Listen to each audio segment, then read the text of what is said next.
first time I realized my life had been signed over without my hand on a pen, I was standing barefoot on our kitchen tile, listening to a bank employee explain that I was 60 days delinquent on a home equity line of credit I had never opened. The second shock arrived before I could swallow the first. The digital copy of my signature appeared in my inbox, tidy and crooked in ways my hand never was, authorizing a draw from the equity of the townhouse I bought before I met my wife. The timestamps on the document matched the hour I usually turn off our porch light. The Ring camera log for that night was blank, as if someone had politely asked the sensors to look away. I live in Folsom, California, in a 2-story place off Blue Ravine Road that backs onto a greenbelt with scrub oaks and a narrow, dusty path kids used to cut to the park. I run a small e-commerce garage operation that spills into actual home renovation work when people ask for help beyond the product's custom closet installs, light drywall patches, vinyl plank flooring. I used to call it a side hustle, now I call it the thing that pays the deductible when our son wheezes through spring night and we end up at Mercy San Juan for steroids. My wife, Erin, is an ICU nurse at Mercy General in Midtown Sacramento. She has the kind of schedule that swallows days whole 12 hours. Plenty of trotting afterward, overtime that creeps into her phone like a moth at the porch bulb. Her scrubs come home smelling like chlorhexidine and coffee, sometimes like a stranger's cologne she swore was from a coworker leaning too close. We met when I was fixing backsplash tile in a rental her friend managed in Fair Oaks. She thought I was quiet, and I thought she was steady in the sort of way that calms a room. We married near Lake Natoma under a sky that went bronze at dusk. We had a boy 2 years later. He came out strong and loud, and then learned about inhalers before he learned to tie his shoes. I handled the appointments and the receipts and the careful storage of spacers and neb masks like the life it actually was, a series of small, repeatable tasks that keep the engine from seizing. We built something that looked like a routine, and it was, until it wasn't. Before the bank call, the red flags had felt like sun glare, annoying, obvious, easy to explain. Erin picked up extra night shifts because we needed the money. Her student loans didn't care about our son's steroids or the new water heater that died on a Tuesday. I noticed how the mileage on her Civic jumped between weeks even when she swore she only drove to Midtown and back. I noticed the way my Venmo showed transfers from our joint account to a name I didn't recognize with no public notes, just emojis I couldn't decode. I noticed the cologne would smoke and citrus, not my drugstore stuff, and told myself that hospitals smell like a lot of things. She updated the password on our shared Amazon account and said it was about security. She moved the Ring camera to a new app instance and claimed her old phone was lagging. I swallowed these explanations like vitamins I didn't remember taking. The bank's fraud department gave me a case number, Gonneminus 25-5719, and a list of things they needed immediately, a notarized affidavit stating the signatures weren't mine, a copy of my driver's license, any documentation I had that indicated the application was initiated from our home IP address. I called Golden One Credit Union back, read the number twice, and felt my voice wobble in my throat. Erin texted that she was asleep after a run of nights and that her phone was on Do Not Disturb, a habit I never questioned until the bank call made Do Not Disturb feel like Do Not Witness. I stood in the garage among boxes of shipping mailers and a Midas saw and stared at our old file cabinet where I kept the deed, the insurance, the stack of tax returns like tree rings. I could still hear the clean certainty of the rep's voice. She had sounded like someone asking whether I wanted paper or plastic. I drove to the notary in a strip mall next to Rayleigh's and signed the fraud forms with a hand that wanted to shake. Back home, I tried to wake Erin and failed. I tried again, and she surfaced half coherent and annoyed with the sort of unwillingness to ask questions that is its own answer. I told her what the bank had said. She said this sort of thing happened to nurses all the time because our data gets exposed, and that I was spiraling, and that the Ring camera logs were glitchy. She said she didn't have any more questions because what could she even ask? Then she rolled over and fell asleep to the white noise of an app that simulates rain. The first reveal came 2 nights later, and I chased it because I no longer knew what not to chase. The fraud investigator emailed a list of recent charges. I recognized Home Depot, Kaiser Pharmacy, Target runs. I did not recognize River City Self-Storage off Folsom Boulevard. A small recurring fee had hit twice a month for 3 months. Our garage is an inventory room, we have no need for extra space. I drove to the storage place mid-morning, told the desk attendant my name, and watched him glance at his monitor, at me, then back at the monitor with a caution that made my stomach hollow.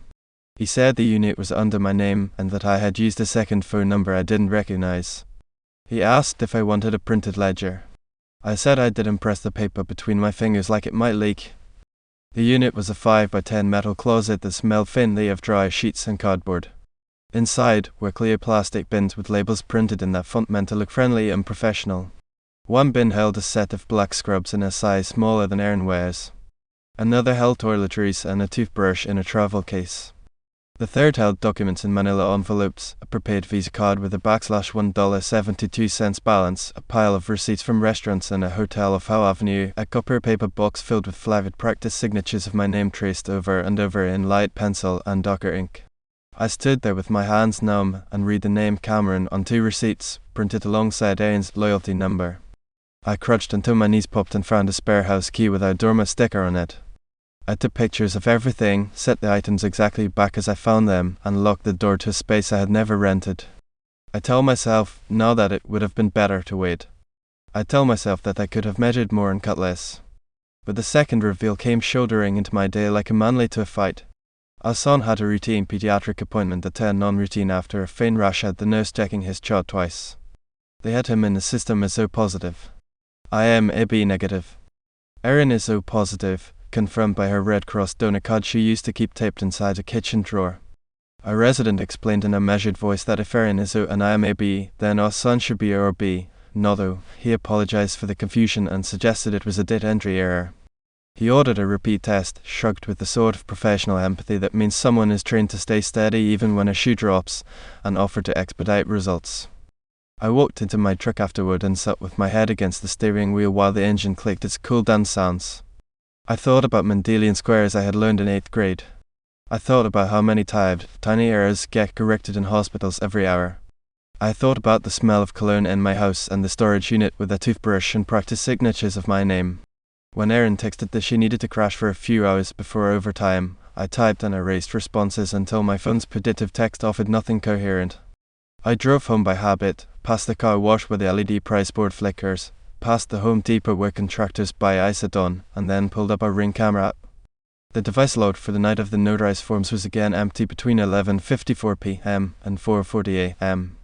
The router logs I knew how to access from a previous life a setting of smart bulb showed the camera had disconnected at 11:52 p.m. and reconnected at 4:41 a.m. Someone knew our system well enough to make it forget.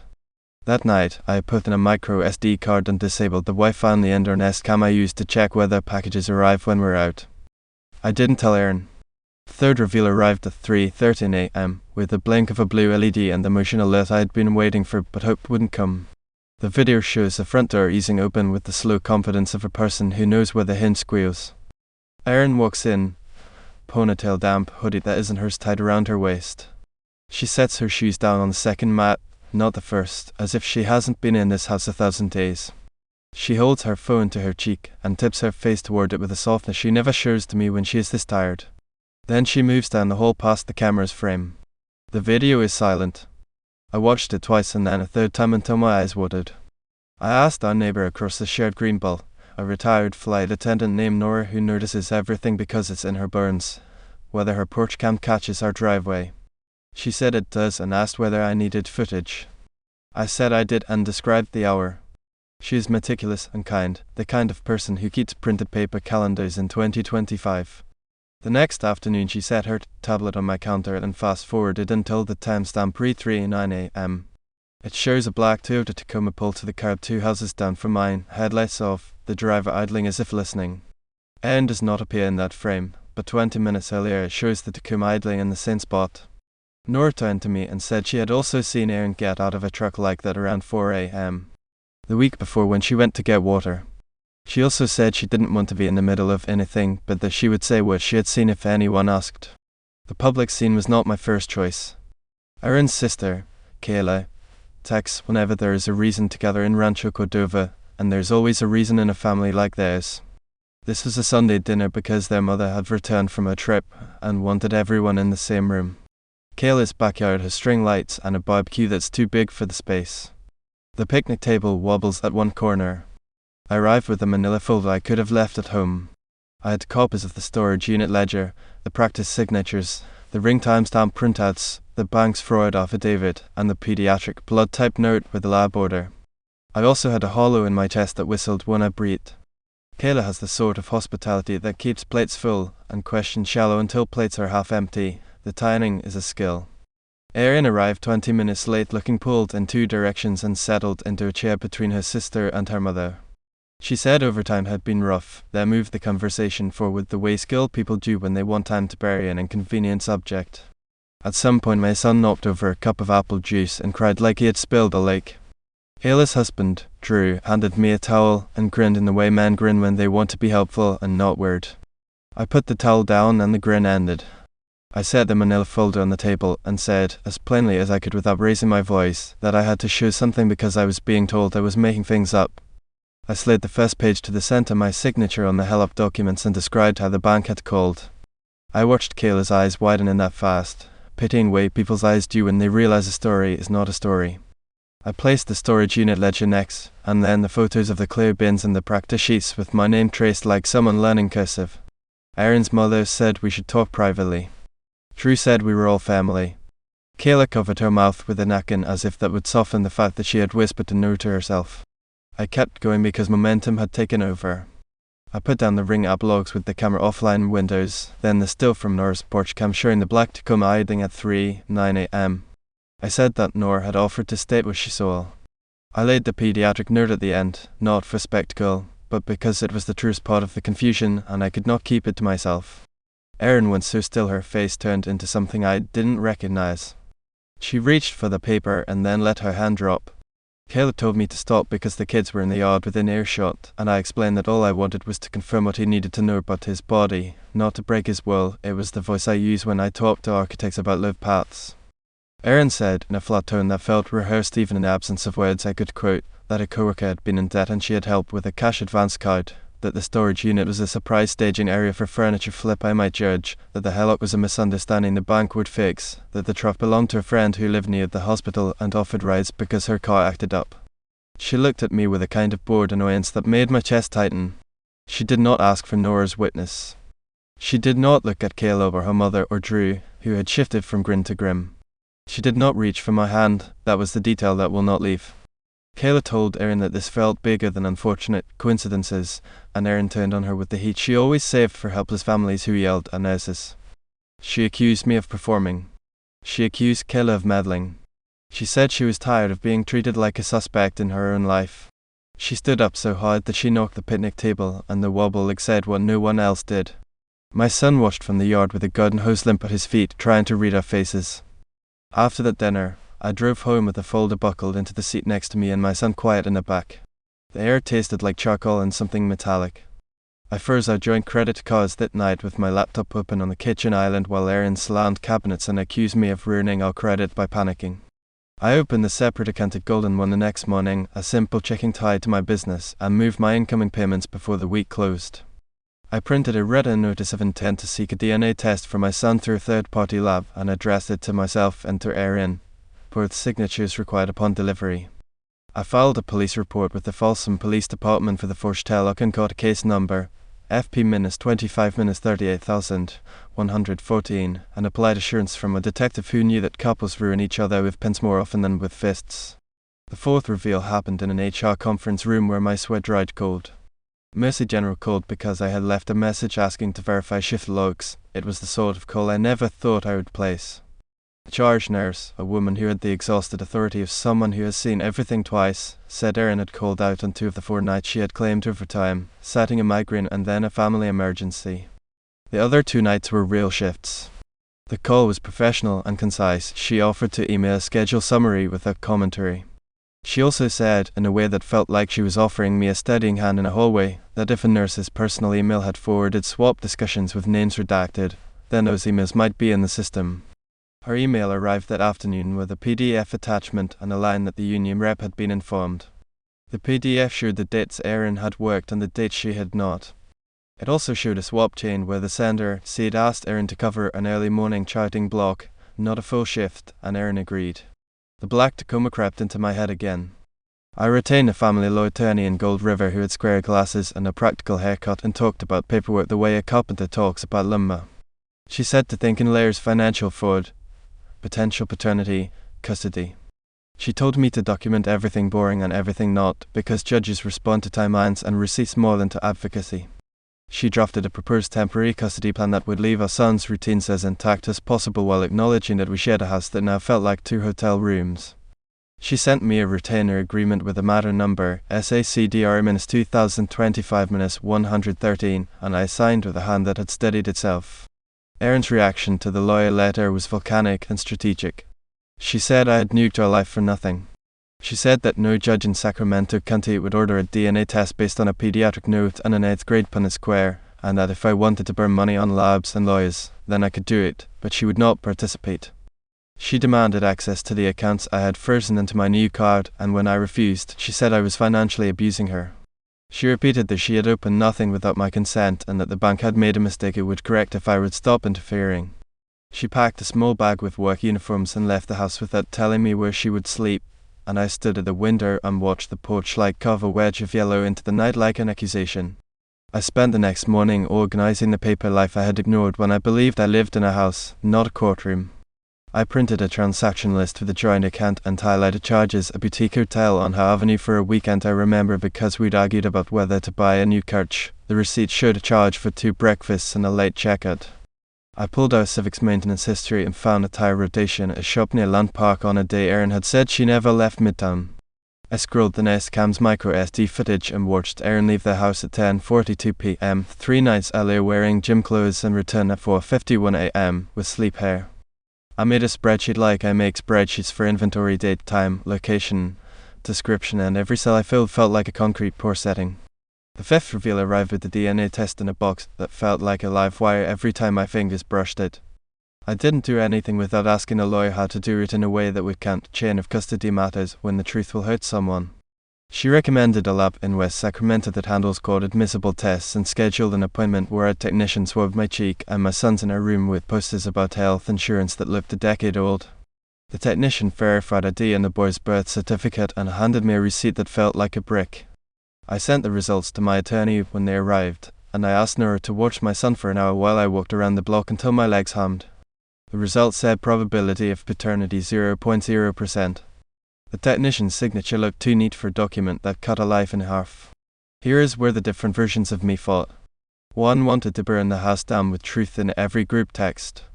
One wanted to crawl into the cool space of the space heater and wait for time to pass. What I did instead was attach the PDF to an email to my attorney and then print 2 copies for myself, because paper is heavier than pixels and I needed weight. I set boundaries that sound like the things people online tell you to do, except I did them not because a thread said so, but because they were the only rails left. I changed every password I could remember the old versions of. I closed the joint credit card fully and accepted the hit to our utilization ratio. I documented the bank case and sent updates to the detective when the fraud department forwarded me IP logs that showed an application submitted from our home network at 11:58 p.m. 2 months earlier. I called my insurance agent and added identity theft coverage because the cheapest time to buy protection is after you need it. The 6th reveal was less a reveal than a context shift. Erin filed a counter motion through her attorney claiming I was alienating our son by suggesting his father was a question and that my fixation on cameras and logs had created an unsafe, paranoid environment. She asked the court for exclusive use of the house until I sought counseling. Her attorney's letter had a diction that avoided adjectives and felt like being described in grayscale. My lawyer said this was normal tactical positioning. Normal, I thought, will be the word that haunts me.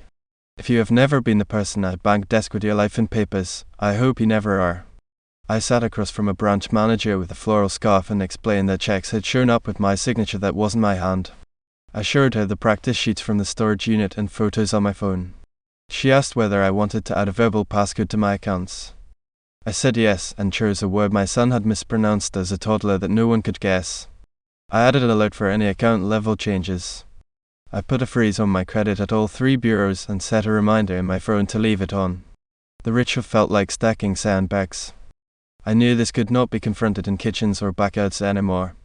So I scheduled a mediated meeting with Erin and our lawyers in a conference room that smelled like carpet cleaner and the bottom of a pen cup.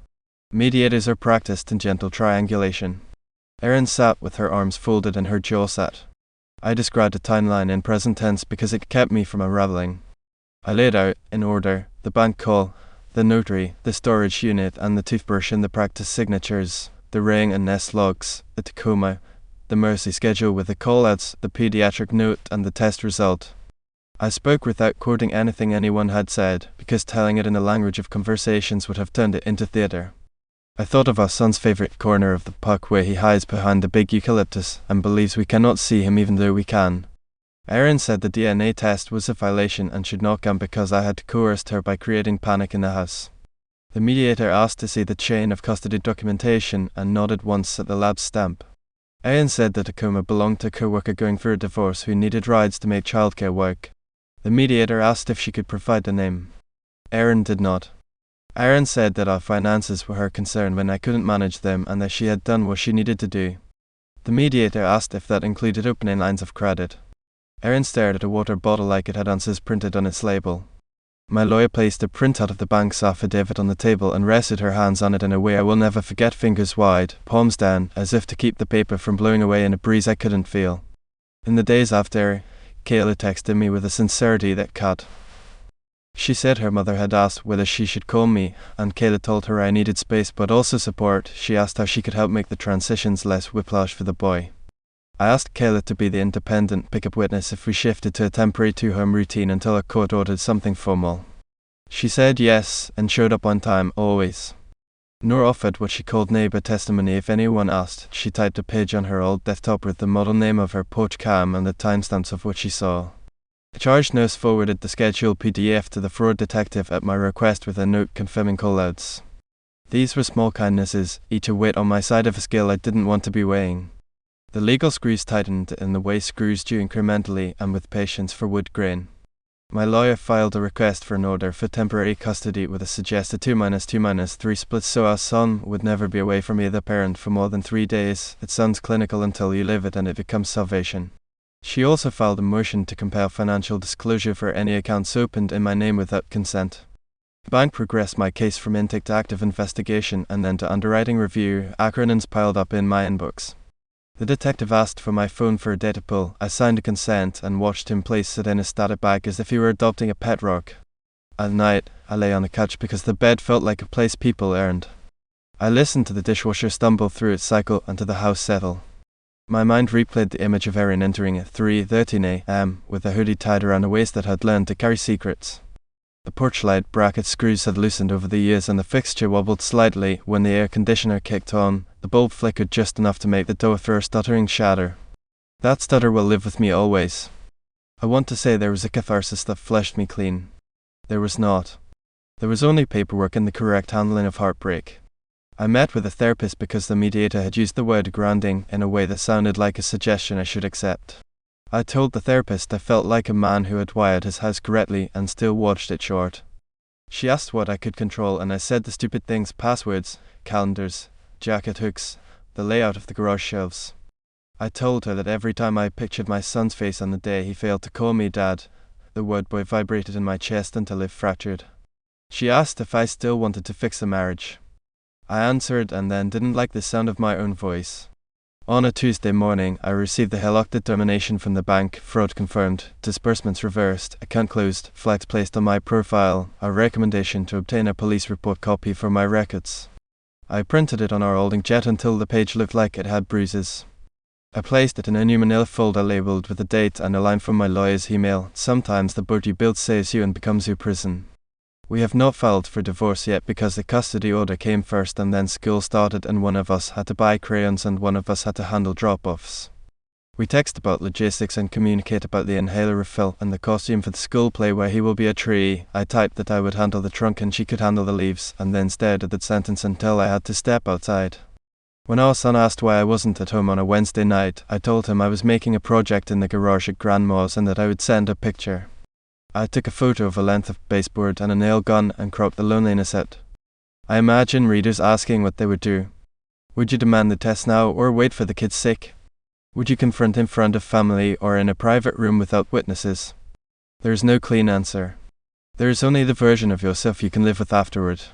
I know this: I could not continue being told the smell in my hallway was nothing. The last twist did not feel like a twist at all. It felt like the quiet truth finally part where I could see its plates. I was leaving the house after a pickup when Nora waved me over.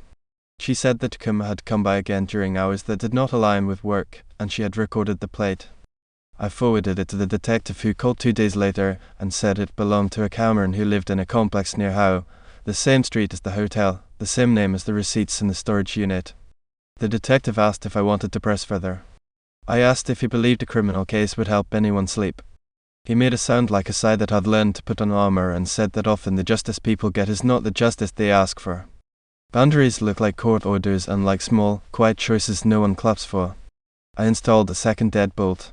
I put a safe in the garage for documents even though our house has more locks than strangers. I wrote a letter to my son that he will read when it is right, naming no one and naming everything important, that he was loved by me before he existed and after, that none of this was about his worth, that biology is a set of instructions and fatherhood is staying. I asked the therapist whether I should keep the letter in the safe or on my desk. She said the answer lived in whether I wanted him to find it by accident or with intention, and that either could be merciful. On the night before the first court hearing, I walked our block while the heat lifted off the asphalt like a ghost.